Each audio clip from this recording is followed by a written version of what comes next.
Welcome to Talking Insights. Today we're bringing you a special episode recorded live during the ESOMAR Congress back in Athens. We'll be diving into the cost of living crisis with Anne and Jana from Euromonitor, and they're the co-authors of a fascinating paper on how inflation impacts different socioeconomic groups worldwide. This is a topic that affects us all, so stay tuned for insights that go beyond the numbers. Let's get started.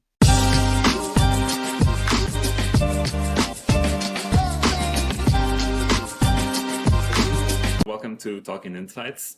We're here today with Anne and Jana. You're presenting a paper here in Congress, right? Yeah. About the cost of living crisis. Yeah, it's actually our both. That's cool. Yeah, that's great. Yeah. I read a bit of the paper. It's really interesting. It's not like market research or qual and quant and like all the general topics that we talk in these types of events. It's interesting how you're like kind of stepping out of the box and talking about something different.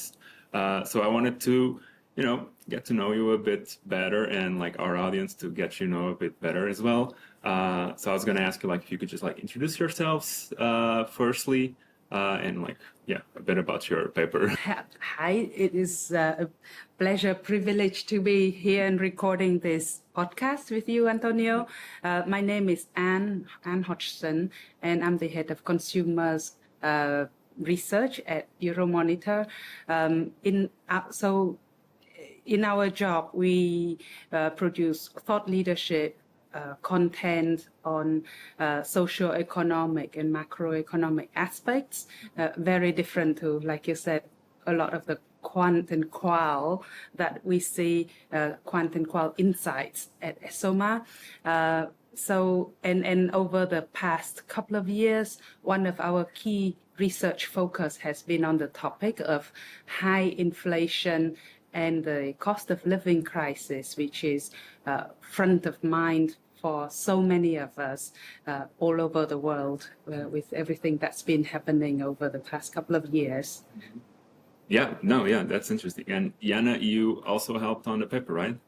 Yeah. It was co-written by 4 people. So Anne, me, myself, Connor, and Maria. Really international paper in a sense because 3 of our offices, of Euromonitor's offices, were involved. Me, myself, I worked together with Anne, producing consumer insights and different topics, and we combined so many methods, so many sources to come to this whole picture, to see from different angles, and to see moreover how we can apply our research to real life, real problems, real situations. So that was exciting about this research, and it was also kind of a way where we got beyond researching average consumers.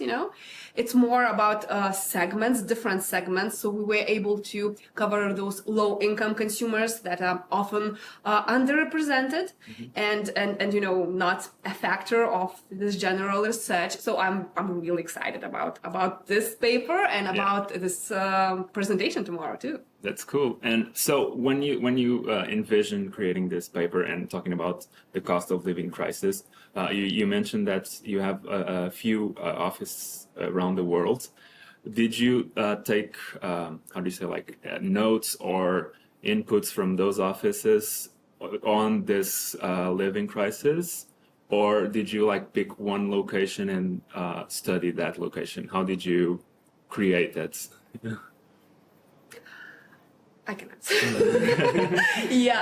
Actually, our research is global, vast, broad, right? So we researched each question in a little bit different manner. So, for example, the first research question, which was how do different socioeconomic groups experience cost of living squeeze? It was research across more than 100 economies, more than 100 countries. So it's pretty vast. Right.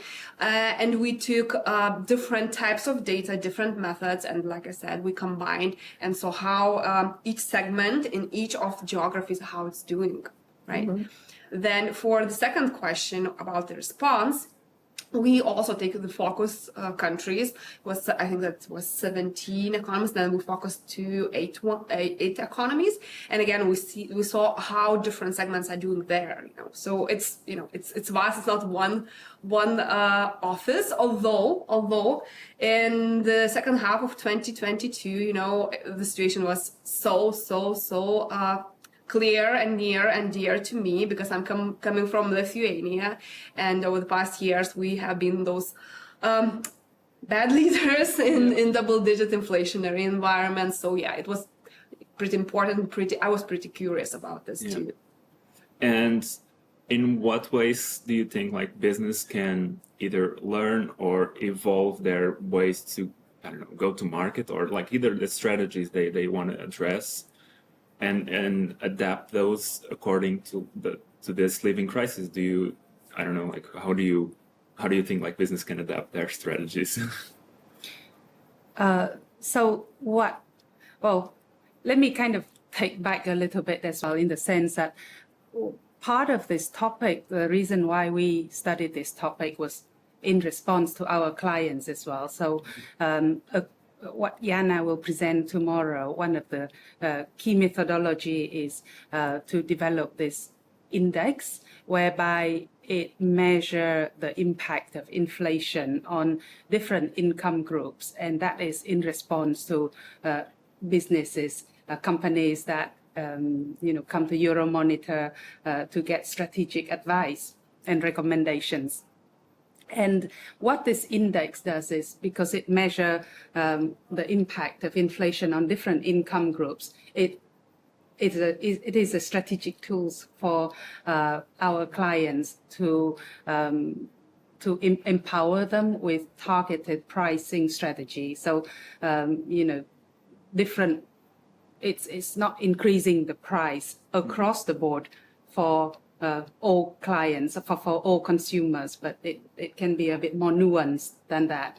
So that is one of the strategy that we are recommending that we see a lot of companies are applying, rather than just purely raising prices, passing on price increases to consumers who themselves are really facing the impact of the cost of living crisis and not being able to absorb the price hikes. And do you think that like in the future or in the near future, companies will tend to oversimplify this problem of the crisis of the housing crisis and the cost of living crisis? Do you think like companies will oversimplify it? I think those who oversimplify it would not be those who are in the pole position to succeed in the future. From our research, and also survey with industry leaders, industry professionals across so many different industries, B2B as well as B2C, consumer packaged goods companies, what we found is that companies are really not oversimplifying this. They are taking this seriously. They are those who are winners. They really want to be partners with the consumers, to really be the partner with the consumers to find a joint solution to help the business win, as well as helping consumers alleviate the impact of the cost of living crisis.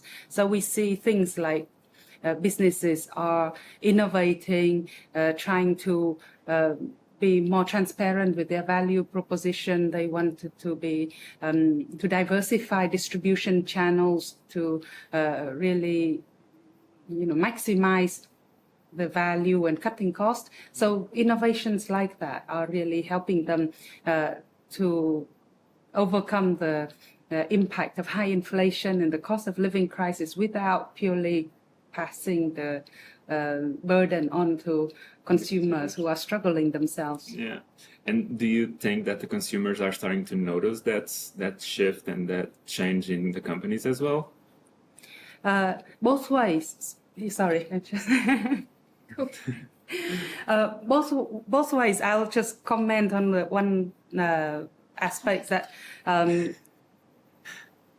those who oversimplify are those who are losing the loyalty of consumers. So actually, you and I, we go to the supermarket. If we see shrinkflation, we see smaller size packaging, we see price increases. I noticed that. Yeah. So, yeah.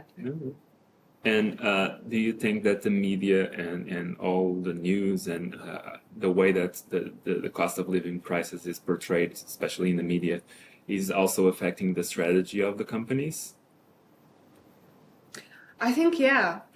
And what we see from our surveys, it's yes.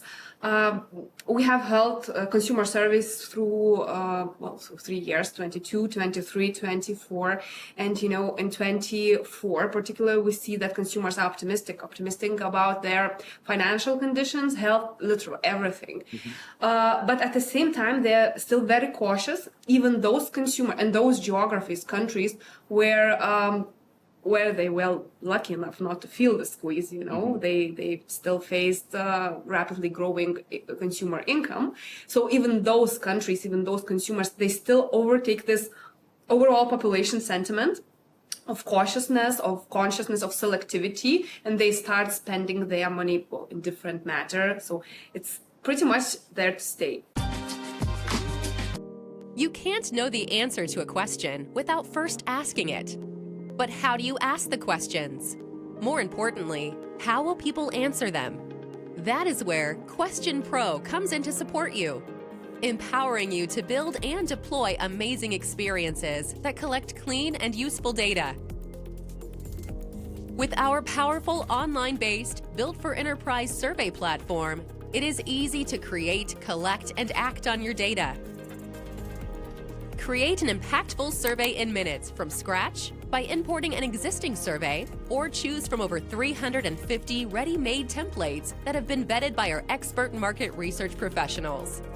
Add as many respondent contacts as you want and share them through multiple distribution methods. Collect offline data and use white-labeled mobile apps to ensure data collection is extensive and up-to-date. Take advantage of our specialized services to manage enterprise projects, as well as the instances where the insights collection is complicated but imperative.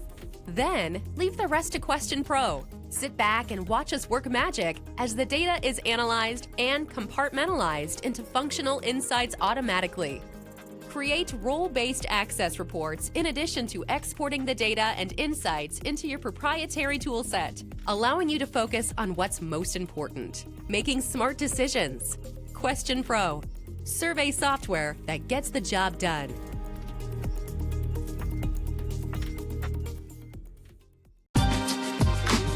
As I said in the beginning, it's interesting to have different topics and different approaches on not just the regular market research and the way that people are doing research and focusing on these matters, because at the end of the day, it affects us all, one way or the other. I think it's really interesting. And I was wondering if you have any ideas of how consumers can not save money, but learn from this strategy that companies are kind of evolving, and how they can go in the future with that. Do you have any advices or something like that? That's like the COPE aspect in your research paper, isn't it? Yeah, but consumers have already, we can say consumers already adapted, right? Yes, rather than actually adapt. So this is really cool. In Jana's paper, she talked about 3 phases of how consumers deal with the I keep saying the cost of living crisis, but it's still quite an important topic. I know that inflation is starting to slow, and people talking about reducing, central banks are starting to talk about reducing interest rates, but it is still a really important, it is still a really relevant topic. And so you see consumers go through shock to coping, and we're all cutting back with our spending and, really reduce, really kind of coping. And then now we come to the other side that we adapt. So we, it's not just about cutting back. We're still not being extravagant or anything, but we would not forego little indulgences. We would still allow ourselves to trade up, trade down in some categories in order to trade up in other categories. For example, maybe people might choose to not go out, not to eat out, but then when they have a dinner party at home, to entertain at home, then they trade up. They would recreate the restaurant experience at home. So that kind of behavior, we are now going through to the third phase of. That's interesting. Yeah, like I talk to myself. Like my experience is, yeah, what you're saying. Like as soon as I have like people home, like I want to entertain. Like we got a nice bottle of wine, we get like nice foods. Well, we prefer to do that instead of like just going to a restaurant or like an expensive one. Obviously, those are like good experiences, but I feel like people are more moving into a communal type of thing in like in their homes, in their safe space for like, you know. My other question would be like, if do you think like this is a cyclical thing? Like we had kind of the similar problem like in 2008, and now we're doing back again. Do you think this is something that's going to be cyclical in the future, or people will like evolve? And I keep using this word, but it's kind of like one of the things about the Congress, like in the end, like humans will evolve into something better. Yeah. And that's why I'm kind of using all these words. But do you think like in the future we'll evolve into not having the cyclical moments and having a more prepared experience for the next crisis? Which is why we are here getting together and bouncing ideas and having these kind of conversations, isn't it? And one of the big topic in this ESOMAR from last year as well is about technology. And I see that we got we all stayed at home because of the pandemic, but now we've got technology as well. So we kind of really quite like our safe space, and we don't need to go out. And of course, there is the high inflation, the cost of living crisis. So doing things at home is cheaper than doing things out. But yeah, technology is a huge enabler. So I don't think we will go back to the exactly the old way as we always used to be, because of other factors like technology. Yeah. I did a client presentation recently, and we were just discussing this really interesting advertisement from Heineken recently, and they were talking. It was just this scene of this lady who was rushing back from work, navigating really complicated public transport options in the rain and traffic jam and everything, just to rush home in time. Sound like you know what I was thought about. And then I might as well finish the story the audience, for the listeners. Someone might not have seen it. Yeah, but that was really effective. And so she dashed back in front of her computer, went to the fridge, crack open a bottle of Heineken, and then socializing online with her mates. Yeah. I feel like, eventually, like, we'll move into, as I said, like, technology will evolve into a point where, and as already done, in like, even the kids nowadays, like, they prefer to watch the concerts on Roblox and, Fortnite and whatever, than going to, like, these big music festivals. I think people will eventually prefer to see streaming of the concert than, I mean, it's a different experience. I don't know, like, what's your opinion on that? But, like, there's different experience, but that's kind of a way to be present in the moment without actually being there. And I think, that's a valuable thing that technology is bringing us.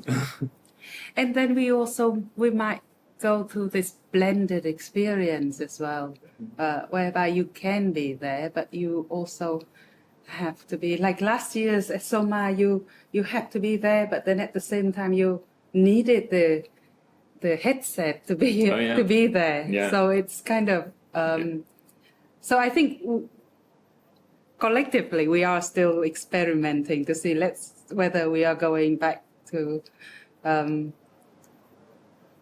back to the old way, or it's going to be Yeah. blended new way, or just purely digital. And do you think eventually technology will not fully solve, but at least kind of solve the cost of living crisis? What do you think? It definitely would help, yeah. Like as we can see in the in our survey of industry leaders, we see that businesses, they are heavily relying on technology, digitalization, diversing distribution channel, again leveraging AI and other technologies in the supply chains and so on, to help overcoming, to help them strategizing for the cost of living crisis without purely just increasing prices.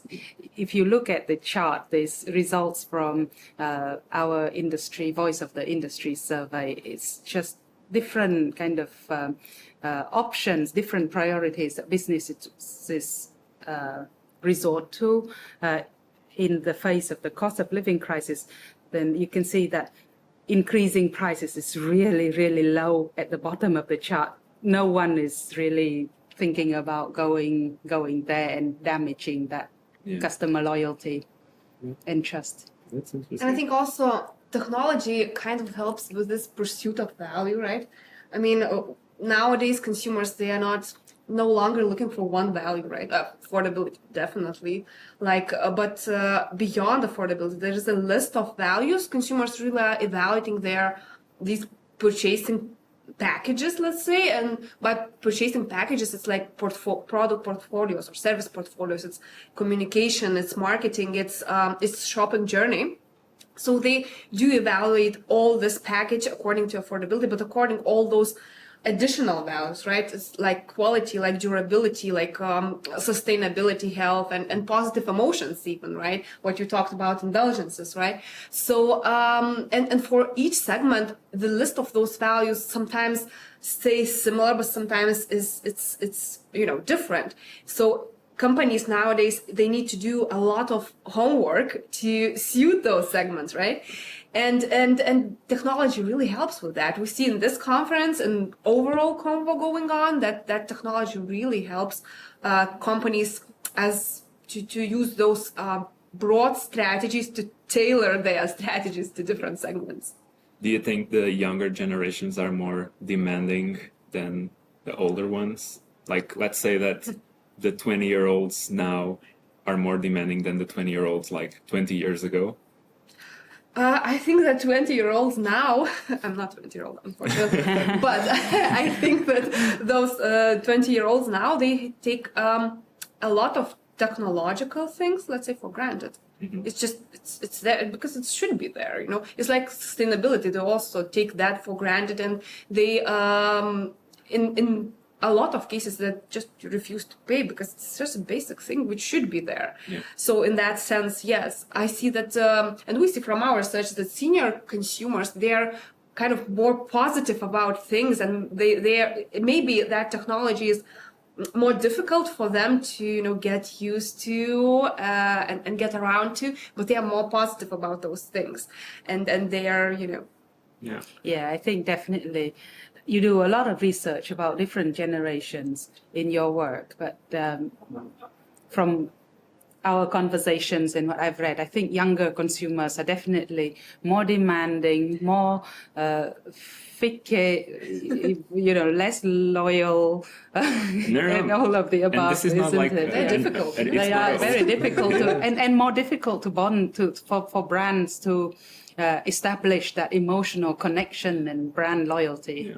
No, yeah. I mean, this is not like an old man complaining about the young kids, but I think the young kids have like way more tools nowadays that that's why they're so demanding, because now they can see like way more the color spectrum than like 20 years ago, and now they require sustainability practices, affordable houses, or anything else, so there's a lot of caveats when they when the companies get to them and the other way around. And I think that's really interesting. And you're absolutely right. It's not about us complaining about the young kids because they are more informed, they are more educated as well. So rightly so that they can be more demanding because they have all that information thanks to technology, right?